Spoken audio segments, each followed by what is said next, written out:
It has been a historic week for U.S. markets. The benchmarks topped record highs, and on Wednesday we saw the Dow top 23,100. Earlier today, the company Qudian went public on the New York Stock Exchange, and we saw shares soar straight out of the gate. I'm joined on the trading floor by the company CFO, Yeung. Carl, great to have you here today. Thank you. It's a really exciting day. It's a great day for us. Indeed, we saw shares pop by over 40%, and this is the largest Chinese IPO for a fintech company. So tell me what you'll do with the proceeds. This is such a very early stage in the emerging opportunity. So we want to build an M&A war chest so that we can buy up companies if we need to.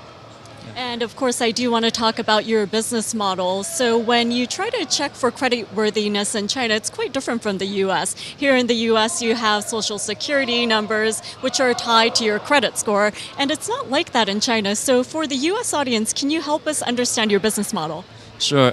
We deal with very small credit size, approximately 150 US dollars on average, and it's targeted specifically for discretionary consumption needs, buying the funds of the new handset, the new iPhone, maybe the new computer. So what we do alternatively on looking at historical like banking credit bureau credit scores, we look at behavioral patterns.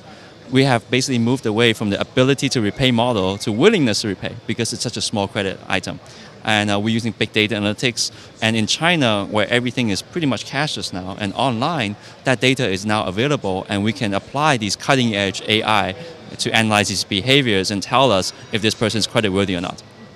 And of course, Carl, we all know that your company is backed by Ant Financial, an affiliate of Alibaba, and that is a very strong point for the company. But going forward, what are your growth metrics? What are your plans for expansion? Yeah, we believe Alipay, Ant Financial is a great shareholder, but more importantly, they are a great infrastructure. So they have the most users, and it's the most efficient, reliable, and best user experience in terms of conducting a financial transaction. So we embrace that platform, and we want to service users who embrace that platform as well. And Alipay is growing, and we'll grow with that. And last but not least, Carl, before I let you go, I do want to ask about fintech trends. Now, China is the second largest economy in the world, and there is potential for population growth. So what trends do you see on the horizon? Oh, it's an incredible opportunity where you have an emerging market that is growing, where people make modest income, but the traditional banks and financial institutions can't get to these people from a credit perspective because of costs. And we come in with a technology solution, AI, big data analytics, and because the population is so large, we're seeing more data, more information, which allows our AI to be smarter. So that's where we want to head, and it's an exciting time for us. Okay, Carl, well, thank you so much for joining me on the floor of the New York Stock Exchange, and congratulations on a successful IPO. Thank you so much. It's a great day again.